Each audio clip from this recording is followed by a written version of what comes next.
नमस्ते, राम राम। आज अहोई अष्टमी है। आज की माताएं अपने पुत्रों की उम्र के लिए, उनकी सुख समृद्धि के लिए ये व्रत करती हैं। एक गांव में, एक नगर में एक साहूकार रहता था। उसके 7 बच्चे थे। उसकी पत्नी खदान में मिट्टी खोदने जाया करती थी। एक दिन वो मिट्टी खोदने गए, जो उसे कुदाली मारी तो सेही के कुछ बच्चे, कुछ लोग उसको स्याही बोलते हैं, कुछ लोग साही भी बोलते हैं, एक छोटा सा जानवर होता है जिसके ऊपर ऊपर कांटे कांटे से दिखते हैं। उसके बच्चे उसकी कुदाली के कारण नीचे आ गए और वो सब मर गए। जब सेठान ने अपना कुदाल देखा, खून सना, वो तो बहुत दुखी हुई। उसको अंदाज ही नहीं हुआ कि मुझसे इतनी बड़ी गलती हो गई।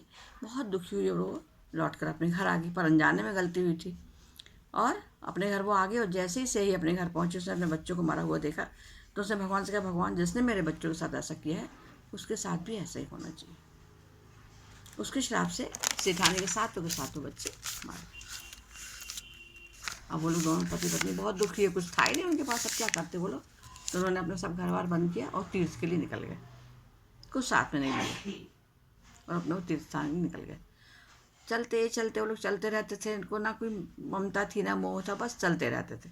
जितनी शक्ति, जितना साहस, उतना ही वो चलते रहे। अंत में वो एक जगह जाकर गिर पड़े, कमज़ोर हो गए। उनकी दशा देखकर भगवान को बहुत बुरा लगा, दया आई।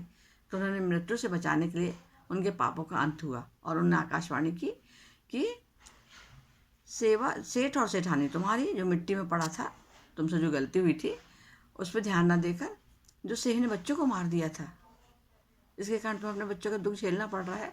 अब तुम पुनः जाओ अपने घर और मन लगाकर गाय की सेवा करना और उसकी स्याही की सेवा भी करना, जिससे तुम्हारे पूरे कष्ट दूर हो जाएंगे। और एक बात और, क्या इसके बाद कभी किसी को दुख मत पहुंचाना, तुमको तुम्हारे बच्चे जरूर प्राप्त होंगे। ये सुनकर सेठ सेठानी घर लौट कर आ गए और भगवान जी को याद करके वो फिर सेवा करने लगे। उसके बाद उन्होंने खूब श्रद्धा भक्ति से अहोई माता की भी पूजा करी, गाय की पूजा करी और स्याही की भी पूजा करी।